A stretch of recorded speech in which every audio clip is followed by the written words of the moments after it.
Fala galera, tudo supimpa? Rodrigo Dutra na área. No último vídeo aqui no canal abordei com vocês as empresas perenes e estratégicas da Bolsa de Valores. No vídeo de hoje eu quero falar sobre os setores cíclicos e mais arriscados, logicamente na minha opinião.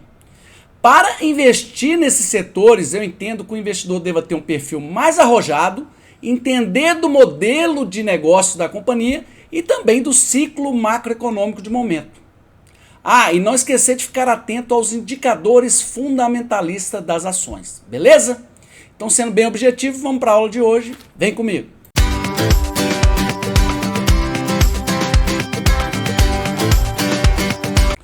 Bom, pessoal, o primeiro ponto para a gente compreender a nossa aula de hoje é entender o que é um setor cíclico, né? O conceito, ok? Então, o que vem a ser um setor cíclico, né? São setores da economia pouco resilientes a determinadas variáveis, como inflação, taxa de juros e atividade econômica. Então, o setor fica muito dependente dessas variáveis, ok? E a economia, ela funciona em ciclos econômicos, né? Elas têm os ciclos aí de recessão e contração e os ciclos de expansão. Então, no momento que a economia atinge um pico, né, ela começa a ter retração até chegar aqui, ó, num vale, compreende? Com retração econômica. Posteriormente, chegando no vale, ela começa a ter um período de recuperação, tá? Começando aí o ciclo de expansão até chegar, vem subindo até chegar na prosperidade. E aqui ela atinge o pico novamente, compreende? E atingindo o pico, começa de novo um ciclo de contração. Depois o ciclo de expansão, contração, expansão. Então é assim que funciona uma economia, né? Ciclos econômicos, perfeito? Bom, um dos problemas que eu entendo, né, dessas empresas, né, que funcionam cíclicas, né, é exatamente o descasamento. É um problema aí, descasamento entre receitas e despesas, né? Como é que funciona isso?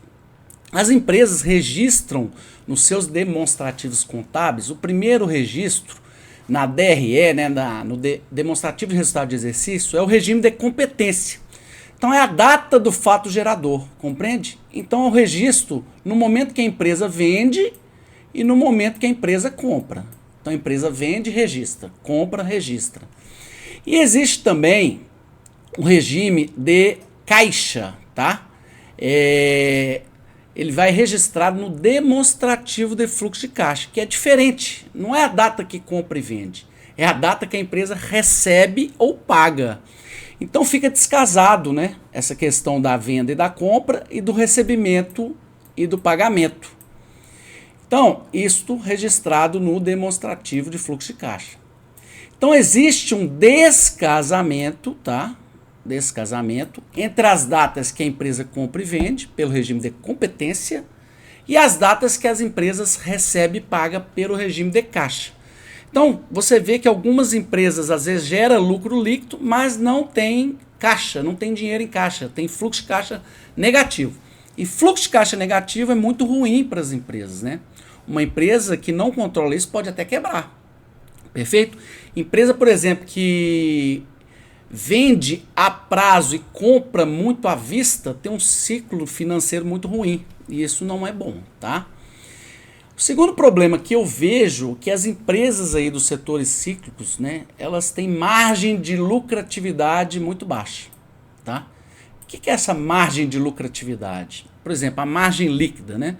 É o percentual do lucro líquido gerado em relação à ROL, a sua receita operacional líquida. Então, em outras palavras, quanto da receita da empresa, quantos por cento vai virar lucro, tá? Nessa figura aqui vocês vão entender melhor. A empresa vende seus produtos e serviços, apura uma receita bruta, esse quadradão aqui, ó. Um caminhão de dinheiro, receita bruta. Tirou os impostos diretos, vai ter a receita líquida. E aí, pessoal, às vezes a empresa tem um operacional muito pesado, né? Então essa parte aqui, ó, os custos, despesas financeiras, pagamento de juros, é muito pesada para rodar a empresa. Então é como se a receita passasse dentro de algumas máquinas e ela fosse reduzindo na medida que for passando nessa máquina. Sendo que ao final do resultado, né, da empresa, da companhia, por exemplo, anual, o lucro líquido aqui é muito pequenininho, né? Um lucro líquido muito baixo. Então ela tem uma margem líquida baixa, de forma que qualquer escorregão no operacional ela começa a dar prejuízo, compreende?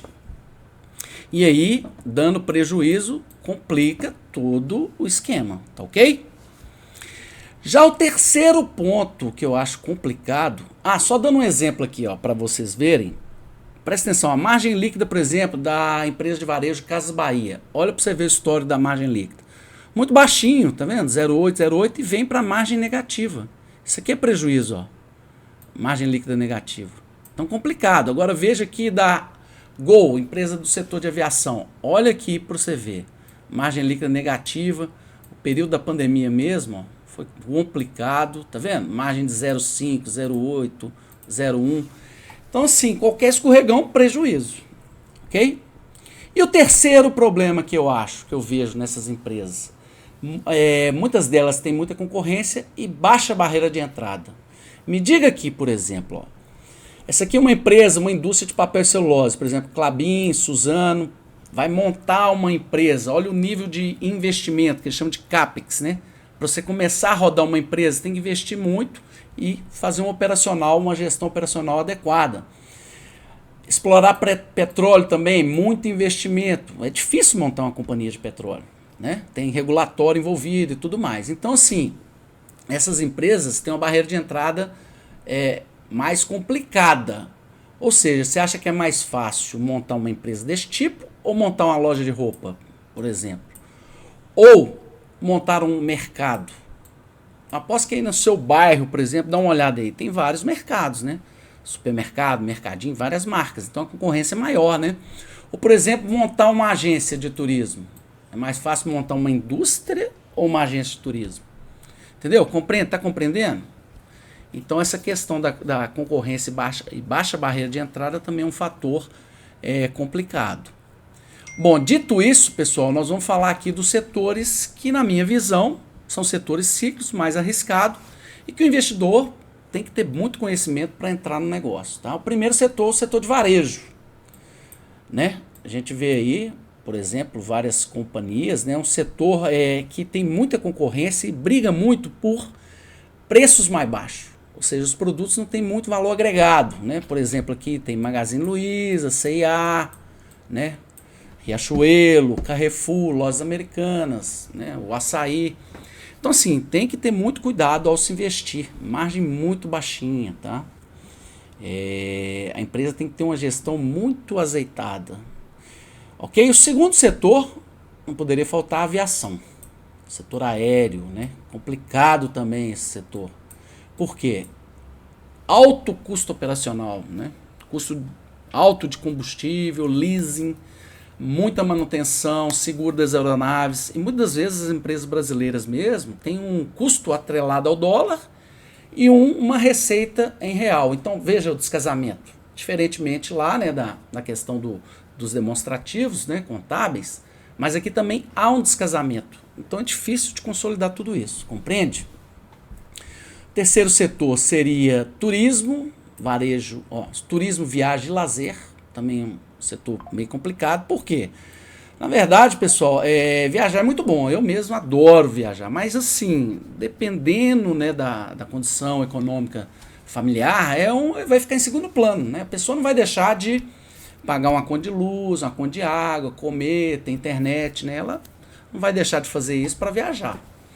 Então também é um setor assim bem cíclico, né? Vai depender também da economia. O outro setor que depende da economia bombar também, que seria o último mencionado aqui, é o setor da construção civil, né? É um setor assim, eu diria que muitas das vezes sai bons negócios, mas que depende muito da economia, né? Depende muito da taxa de juros de financiamento imobiliário, né? Tem que estar num custo de capital menor para poder vender mais propriedades aí, né? O sonho da casa própria. A escassez de mão de obra qualificada também é um ponto interessante aí a se observar no setor, tá? E o alto custo de materiais de construção, aço e concreto principalmente. Então o setor também com margens às vezes apertadas, tem que ter uma gestão bem profissional e bem adequada aí, tá bom? Beleza? Bom, o que eu queria mencionar basicamente na minha visão seria esses setores, né? Outros setores vocês podem deixar no comentário. Espero que tenha gostado do vídeo. Deixe seu like, compartilhe com seus amigos, tá? Não deixe de se inscrever no nosso canal e bater no sininho. Nos encontramos na próxima aula. Um forte abraço. Tchau, tchau.